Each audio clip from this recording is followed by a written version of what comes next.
नमस्कार, जय हिंद। तो कैसे हैं आप? आशा करते हैं आप अच्छे होंगे और आपकी ट्रेडिंग भी अच्छी चल रही होगी।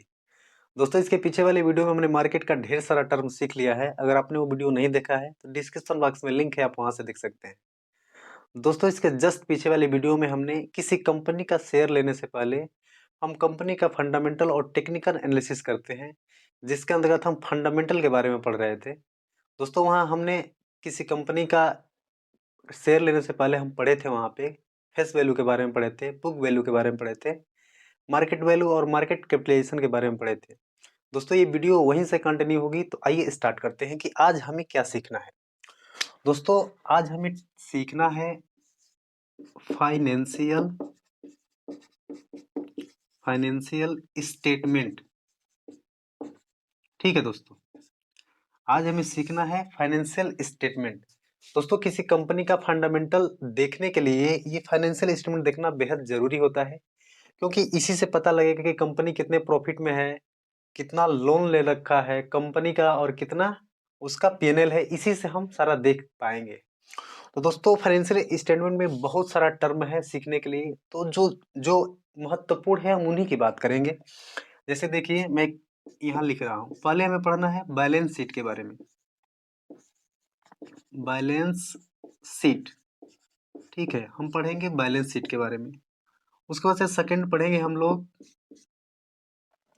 सेकंड हम पढ़ेंगे, देखिए, पीएनएल स्टेटमेंट, और इसी को हम कहते हैं इनकम स्टेटमेंट। इन्हीं इसी को हम कहते हैं इनकम स्टेटमेंट। दोस्तों, ये सब मैं जो पढ़ा रहा हूँ आपको या बता रहा हूँ जो मैं आपको, ये सब कुछ हम कंपनी का जब फंडामेंटल एनालिसिस करेंगे तो ये सारे वर्ड आपको देखने के लिए मिलेंगे वहाँ पे कि ये बैलेंस शीट क्या है, वहाँ लिखा रहेगा। और ये जो इनकम स्टेटमेंट, ये सारा चीज़ वहाँ आपको मिलेगा। तो हम करके आपको दिखाएंगे कि कैसे हम किसी कंपनी का फंडामेंटल करते हैं। देखिए, ये दूसरा चीज़ हो गया। हम तीसरा पढ़ेंगे, यहाँ मैं लिख रहा हूँ cash flow, cash flow statement, statement. ठीक है दोस्तों, तो ये सारी चीजें हमें पढ़ना है फाइनेंशियल स्टेटमेंट के अंदर। वैसे तो काफी चीज है सीखने के लिए। किसी कंपनी का फंडामेंटल सीखना क्यों जरूरी है? क्योंकि ऐसा माना जाता है कि अगर जिस कंपनी का आप फंडामेंटल सीख के उसमें आप निवेश करते हैं तो उसमें प्रॉफिट होने के चांसेस बढ़ जाते हैं। तो इसलिए फंडामेंटल ये करना बहुत जरूरी है, एनालिसिस करना बहुत जरूरी है। तो दोस्तों, आइए हम एक एक चीज़ों को देखते हैं कि बैलेंस शीट क्या होता है, पीएनएल स्टेटमेंट या इनकम स्टेटमेंट क्या होता है। इसके बारे में हम एक एक करके सीखते हैं। तो सबसे पहले हम सीखेंगे बैलेंस शीट के बारे में। तो आइए स्टार्ट करते हैं। दोस्तों, देखिए, बैलेंस शीट किसे कहते हैं। तो देखिए देखिए मान लीजिए ये कोई कंपनी है, ठीक है, ये कोई कंपनी है, ठीक है। इस कंपनी के पास दो तरह के पैसे हैं। एक पैसा है इसका खुद का पैसा, इसका खुद का पैसा है तो उसको हम कहते हैं इक्विटी। समझ रहे हैं आप? इसको कहते हैं इक्विटी। ये इसका खुद का पैसा है। देखिए, यहाँ में लिख रहा हूँ खुद का पैसा। जो इसका खुद का कैपिटल है, इसको कैपिटल भी बोलते हैं। जो इसका खुद का पैसा है इसको बोलते हैं इक्विटी। और दोस्तों, कंपनी ने अगर कहीं से पैसा उधार लिया है, अगर कंपनी ने कहीं से पैसा उधार लिया है तो उसको बोलते हैं लाइबिलिटी। ये बोलते हैं, उसको लाइबिलिटी बोलते हैं, या इसी को बोलते हैं उधार लिया हुआ पैसा। उधार जैसे लिया हुआ पैसा है तो उसको बोलते हैं लाइबिलिटी। दोस्तों, किसी कंपनी का जो इक्विटी और लाइबिलिटी होता है, इन दोनों को जोड़ते हैं जब जब इन दोनों को जोड़ते हैं तो ये हमारा क्या होता है, ये बैलेंस शीट होता है। इसी को हम कहते हैं बैलेंस शीट। तो दोस्तों, बैलेंस शीट में केवल आपको ये समझना है कि जो कंपनी के खुद के पास पैसा है, इस पैसे को और जो उधार लिया गया पैसा है, दोनों को जब ऐड करेंगे तो वो बैलेंस शीट के अंदर आएगा। ये हम जब कंपनी का जब फंडामेंटल देखेंगे तो वहाँ ये बैलेंस शीट लिख के आएगा, बैलेंस शीट इतना 2 लाख, 4 लाख, 5 करोड़, 10 करोड़ ऐसे करके आएगा। तो बैलेंस शीट में हमें इतना सीखना है। अब हम सेकंड नंबर सीखते हैं। सेकंड नंबर में क्या था, पीएनएल स्टेटमेंट था या इनकम स्टेटमेंट था, उसके बारे में देखते हैं। इतना तो आपको समझ में आ गया होगा। तो आइए देखते हैं अब पीएनएल स्टेटमेंट के बारे में। तो दोस्तों, ये सेकंड नंबर का था P&L स्टेटमेंट, ठीक है। ये P&L या इसी को इनकम स्टेटमेंट कहते हैं, ठीक है, इनकम स्टेटमेंट, ठीक है। अब देखिए P&L स्टेटमेंट क्या होता है इसके बारे में आप जानते हैं। तो दोस्तों देखिए बहुत ही सिंपल है ये भी। देखिए P&L स्टेटमेंट किसे कहते हैं, जैसे मान लीजिए ये कंपनी है, उसी के थ्रू हम एग्जांपल के समझेंगे। ये कोई कंपनी है, कंपनी के पास किसी प्रोडक्ट को बनाने के लिए क्या होता है, एक रॉ मटेरियल की जरूरत पड़ती है। तो जैसे मान लीजिए कि कंपनी ने एक प्रोडक्ट तैयार किया, प्रोडक्ट को देखिए ये मैं लिख दे रहा हूँ यहाँ पर, प्रोडक्ट, कोई प्रोडक्ट बनाने के लिए कंपनी ने उसमें अपना 400 रुपये का निवेश किया। जैसे मान लीजिए प्रोडक्ट है, प्रोडक्ट को बनाने में कितना कंपनी निवेश की, 400 का निवेश किया, ठीक है, समझ रहे हैं ये बात। उसके बाद से जब प्रोडक्ट तैयार हो गया तो कंपनी ने उसको 500 रुपये में सेल कर दिया, ठीक है, ये 500 रुपये में क्या कर दिया, सेल कर दिया कंपनी ने। और ये इसका क्या है, ये कंपनी का कॉस्ट है, ये कंपनी का कॉस्ट है। दोस्तों ये बताइए किसी प्रोडक्ट को बनाने में कंपनी ने अपना 400 रुपया क्या किया, उसमें लगाया और उसको सेल किया 500 रुपये में। अगर मैं आपसे प्रॉफिट पूछूं कि इनके बीच में प्रॉफिट कितना हुआ, तो सिंपल आंसर है प्रॉफिट हुआ 100 रुपये, ठीक है। यहां तक तो आपको समझ में आ रहा होगा।